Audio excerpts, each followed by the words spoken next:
Hear a woman talking on the phone to a furniture company. First, you have some time to look at questions 1 to 5.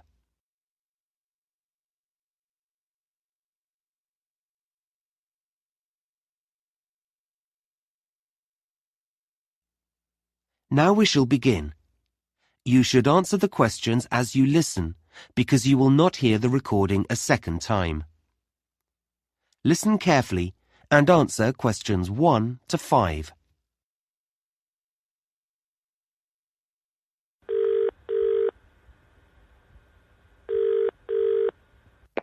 Good afternoon, KT Furniture. Can I help you? Oh, hello. Yes, I'm setting up a new office and I don't have internet access yet, but I'd like to place an order for some furniture. That's fine. You can do it over the phone and I can fill in the form for you this end. Oh, great. Thanks. I just need to take a few customer details first, if that's okay. Yes, fine. What name is it? My name? Yes. Oh, it's Sue Brown. Sue Brown. Thanks. And what's the name of your company, Miss Brown? It's a clothing company. It's called Dress Your Best. Okay, I'll just note that down. Dress for best. No, Your Best. Oh, right. Got it. So you make smart clothes? Yes, formal dress for weddings and special occasions. We also repair and alter clothes. I see. And where are you located? What's your postal address? Right, well, we're on Kirby Trading Estate. Kirby. How do you spell that? It's Kirby. Oh, I know that area. It's New Hampton Road, isn't it? Yes, that's right. Number 210 in South Down. Okay. And can I have a contact number for our delivery man? Sure. It's probably best if I give you my mobile number. Okay. The number's 09356 788 545. Okay. 778. No, 788 545. Oh. Okay, that's great. Now, just a couple more questions before I take your order. Fine. We have 2 delivery dates this month, and you should be able to have either. When are they? Well, there's one on the 16th of the month, but there's a charge of $40 for that one. Oh, that's a lot. Or there's option 2, which is the end of the month. I'll have to confirm the date later, and that's a free delivery. I'll take option 2, thanks. I don't want to pay a charge. Okay, I'll note down no charge. We haven't organised the office yet, so there should be plenty of time. And lastly, you don't have an account with us, so how would you like to pay? Oh, I'll pay by credit card. Okay, will that be Visa? Is American Express okay? Absolutely fine. Before you hear the rest of the conversation, you have some time to look at questions 6 to 10.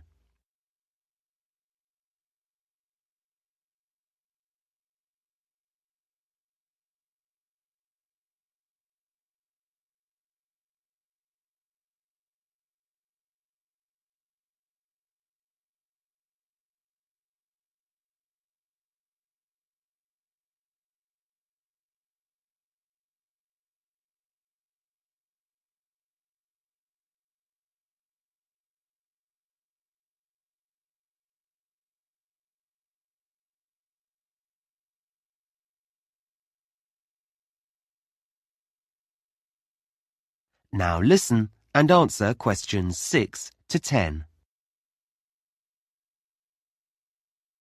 So, what would you like to order? Well, I've been looking in your catalogue and you have some office chairs that look very comfortable for our type of work. Is there an item code? Yes, it's ASP 23. OK, those chairs come in pink, white and black. Yes, the pink looks nice, but I think the darker colour's better for us. You can see light materials on it more easily. That's true. We'll have 5 of those, I think. OK, I've got that. Anything else? Do you have any striped mats? I'm sorry, not at the moment. They're out of stock. We should have some in next month. Never mind. I'd also like 2 of your glass desks. Oh, they're lovely, aren't they? Yes. You seem to have 2 sizes? Basically, large or small. I think the code for the small ones is... I think we'll have the large ones. The code here is TG586. OK. So, that's 2 glass desks. Any lamps for those? No, we have to get special lamps for our work. Oh, I see. Do you have another supplier for those? Yes. We do need some furniture for our customers, though. OK, for a waiting area or something? Well, we have to discuss the work with them, so we need a nice sofa. Something soft and... I thought leather. Ah, yes, a good choice. There's a 3-seater here, DFD 44. That seems to be in red, cream or chocolate brown. Yes, it does come in yellow as well. Yellow? I'd thought of red, but that sounds lively. Yes, I'll have that colour. I think brown's a bit too dull and cream shows the dirt too much. Yeah, you're right. Anything else? A coffee table, perhaps? Yes, I think so. Maybe TX22, the silver one? A very good choice. Well, that's it, I think. OK, I'll just add that up for you, and then take your credit card details. That is the end of section 1. You now have half a minute to check your answers.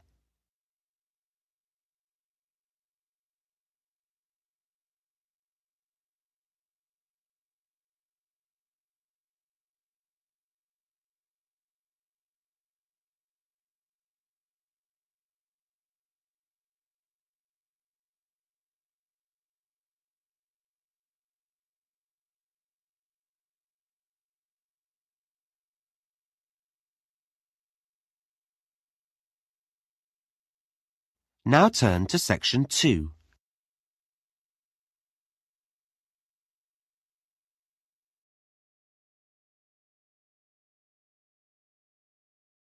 Track 21. Section 2. You will hear someone talking on the radio about a running event. First, you have some time to look at questions 11 to 17.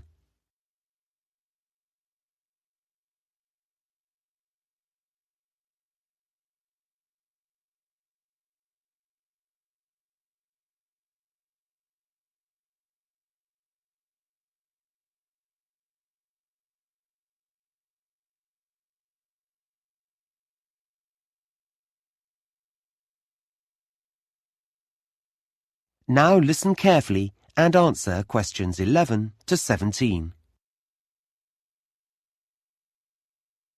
Now, we're grateful to Fred McKinnon for coming into the studio today to give everyone a few tips about the city marathon that's taking place next Saturday.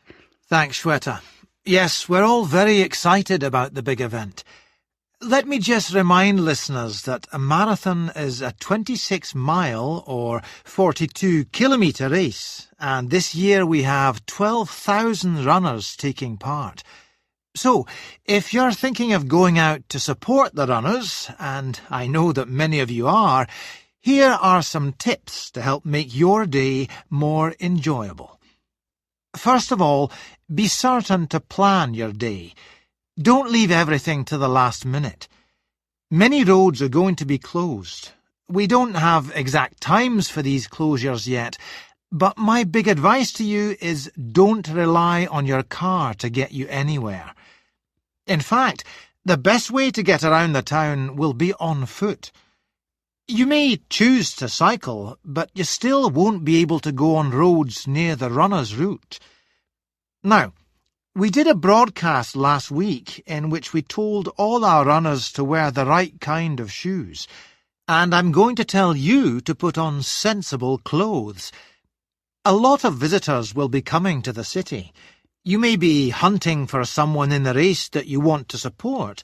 The weather may be hot or it may be wet, which leads me on to another thing. Make sure you look at the forecast on Friday night.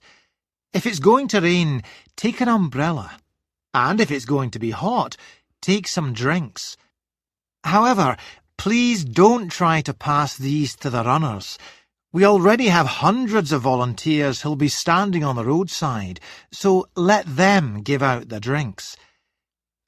When you get into the town, find yourself a spot to stand in. You may well want to walk up and down the route, but please don't cross the road. There could be thousands of people running towards you, some very tired and not able to focus clearly. We don't want any accidents, and runners don't want obstacles like you in their path. What they do need is your support, particularly when their energies are low, so cheer them on, and for once, don't worry about noise. The louder, the better. Lastly, if you have friends or relatives who are taking part in the run, please don't say that you'll see them at the finish line.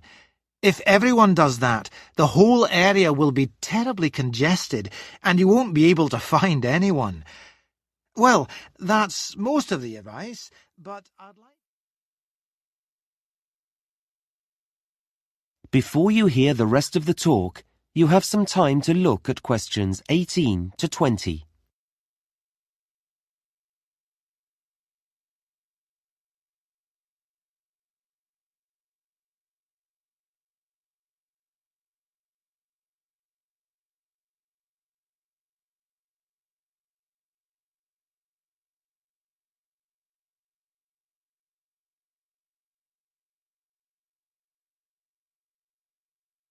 Now listen and answer questions 18 to 20.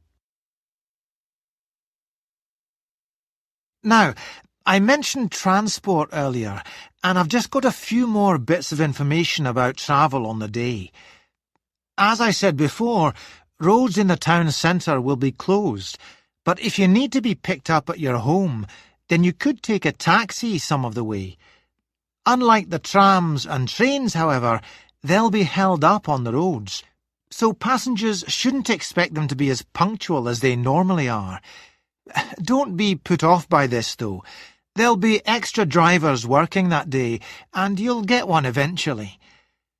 If you're meeting up with friends and want to be around when the runners set off, that's 9 a.m., by the way, whatever end of the city you're coming from, I'd say use the trams.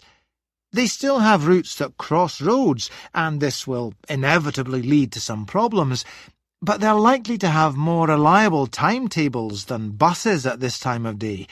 And, as you know, unlike taxis, they can carry plenty of passengers. Lastly, the buses. Quite a number of bus routes will be altered slightly, and it's already been decided that some will be closed. There won't be fewer drivers, but they will be operating on different routes, and some will have longer breaks than they normally do.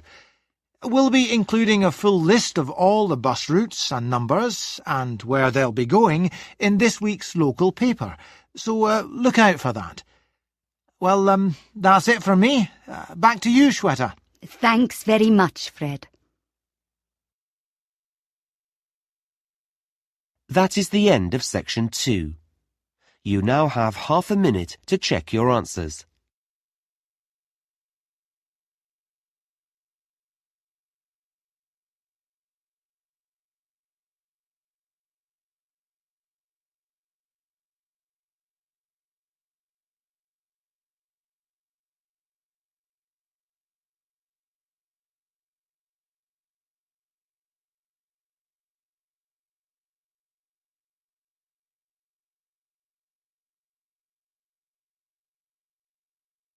Now turn to section 3.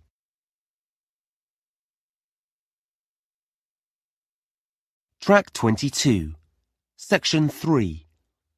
You will hear a tutor and a student discussing a seminar. First, you have some time to look at questions 21 to 26.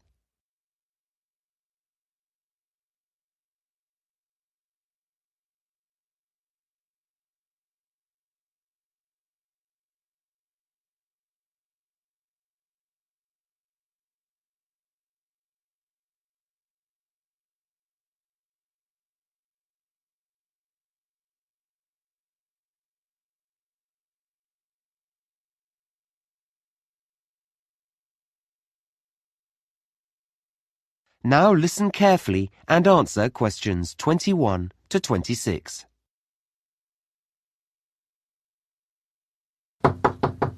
Come in. Hi. Oh, hello, Ahmed. How are you? Fine, thanks. Have a seat. So, how do you think the seminar went last week? Oh, well, I enjoyed it, yes, though I'm not sure I really followed parts of the discussion that took place. You know, about the theory and all that. Well, we can talk about that later. But were you comfortable in a group? Oh, it's better, I think, than working on your own, though you're comparing yourself all the time with the other students there. Okay.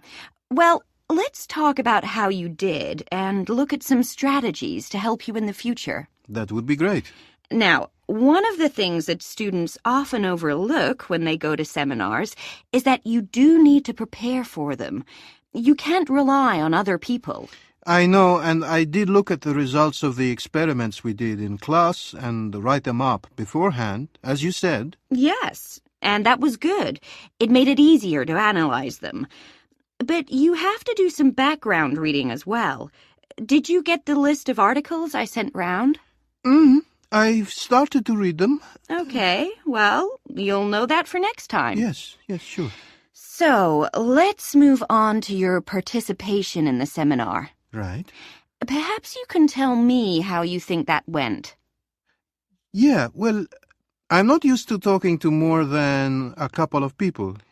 It's very different from the way we learn in my home country. Yes, I appreciate that. So I think well, I know I should have included everyone, but I think I kept turning to the person next to me. Is that because you were avoiding eye contact? I don't think so. I'm not shy. It's just habit, I think. Well, that will improve as we do more seminars. Uh-huh. Another difficulty is knowing when to speak. Like when it's your turn. Yes. Yeah. I felt I did wait for a pause. Yes, you handled that quite well. The thing I'm really concerned about is keeping up with the discussion. Does your mind wander off? Sometimes. I jot down a lot of information, but I still find myself thinking about something else when lots of other students are talking. If there's an assignment to do at the end of a group, that usually helps. I'm sure it does. Okay. Now, the last thing I want to look at is the role that you play in the seminar. What do you mean? Well, when students work in groups, they don't all behave the same way. Some students are quiet, some look for support, some ask a lot of questions. Oh, that's a new idea to me. I don't know what I'm like. That's probably because you're thinking about your own performance all the time. I guess so. I mean, should I be different in some way? What I would say is that when we do the next seminar, you should look more at the people around you. You know, look outside yourself. Like ask myself how they feel? Yes, or what they're looking for from the group. Okay. It doesn't take much, but it's important to watch what other students are doing. Okay, I'll do that. Fine. Now, I'm going to suggest... Before you hear the rest of the conversation, you have some time to look at questions 27 to 30.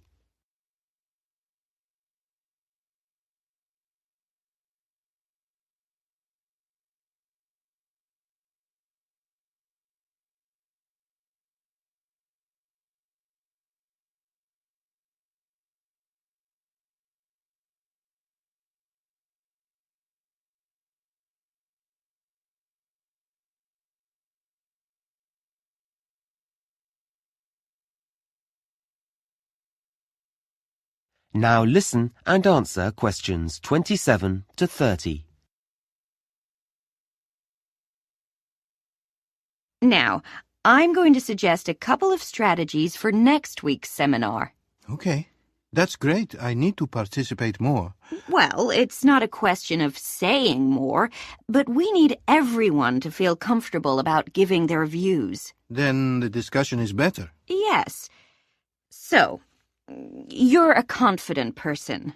Should I make sure I'm near someone who's quiet? You can do, but it's more about how well you pay attention to other students.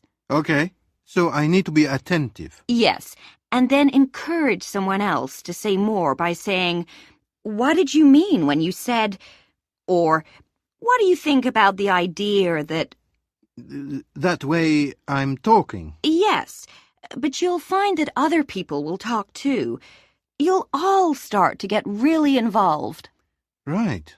They're good suggestions. The other thing that can really help is the way you take notes. Yeah, I know I write down everything, but I should be stricter with myself. Well, you actually need to think a few days ahead.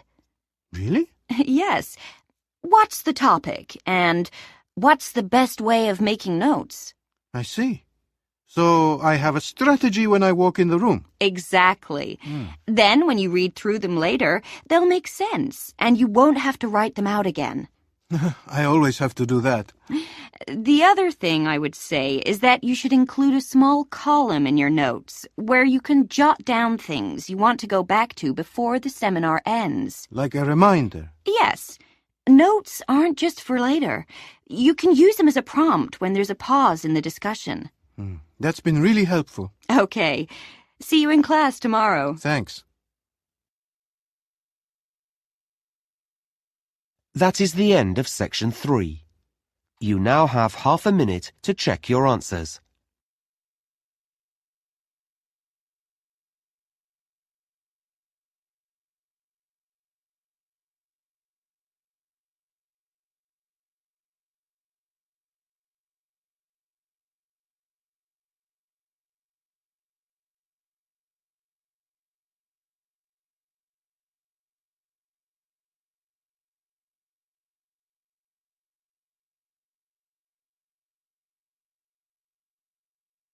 Now turn to section 4. Track 23. Section 4. You will hear a lecture on desert plants. First, you have some time to look at questions 31 to 40.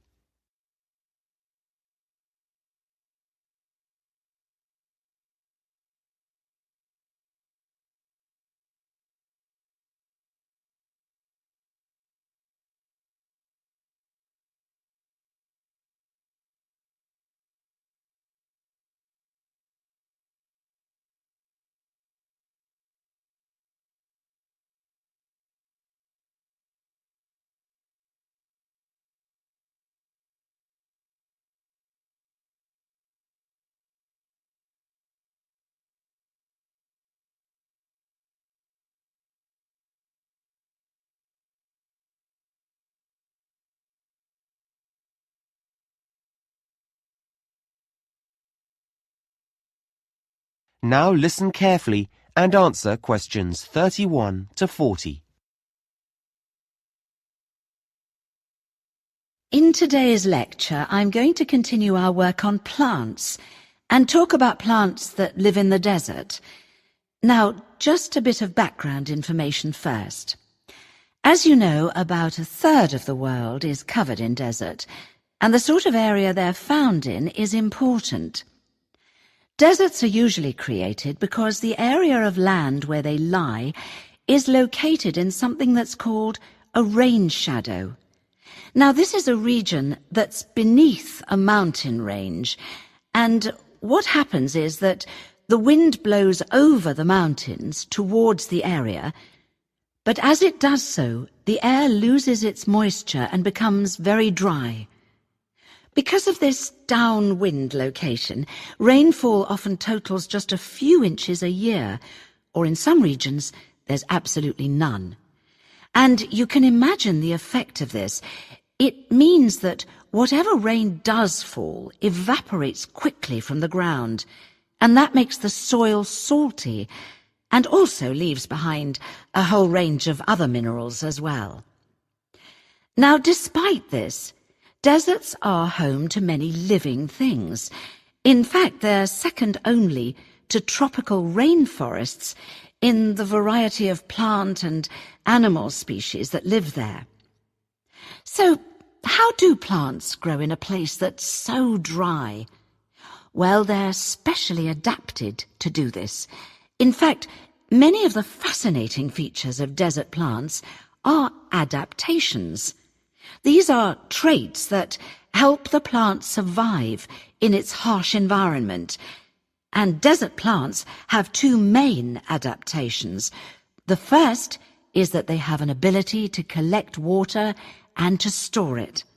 Some have large root systems and amazing internal water storage systems. The second adaptation is that they have features that can actually reduce water loss, and these are often very special leaf designs or additions to the plant structure. So let's have a look at some examples. Desert plants often look very different from any other plants. Okay, this first one is the saguaro cactus, which grows in North America. It looks a bit like an open hand with long fingers. This plant has a large network of roots that extend far, far away from its trunk, and these roots collect water after rain. Then the water's taken here to the green stem. This is where all its water is kept, and it keeps the whole plant alive until the next rain comes. It's a pretty, woody plant. In fact, its skeleton is actually used in building materials, so it's quite strong. This next plant is called the barrel cactus, named because it does look rather like a barrel. It can grow up to 1 meter in height, which is pretty big, and it has long yellow spines. Now, this plant has an interesting adaptation because its shape allows it to expand when it rains, hence the barrel, and store water in its spongy tissue. But then it shrinks in size during dry times as it uses the stored water, so that's a clever design. This third cactus, often just one plant reaching upwards, has these white hairs all over its surface. It's called the old man cactus because of the white hairs, and these help the plant reflect the hot desert sun. So this adaptation is a water conservation aid, if you like. Another adaptation, not directly connected with water, but with survival, is found on something like the prickly pear cactus. There are hundreds of these in the Mexican desert. I'm sure you've seen them on films and adverts. Yes, so because desert plants store water in their spongy tissue, animals will eat them. So the plant has sharp thorns, specially designed to prevent the predator from being able to, well, get near it at all. Our next plant is called the desert spoon. This plant has long leaves that fan out, and they're very succulent because they can also store water inside. However, they're also usually very tough, and this helps keep the water inside and also makes them less tasty. Finally, we come to the aloe plant. This is one that many people keep in their homes. It's an attractive plant which has leaves that look and feel rather waxy. This surface behaves in a similar way to a plastic wrapper and helps the plant to hold the water in. It's a wonder plant, this one. Its juice has been used as a medicine for centuries, and even today you can find it in products on the pharmacist's shelves or in creams and lotions. OK, well, we're going to take a closer look. That is the end of section 4. You now have half a minute to check your answers.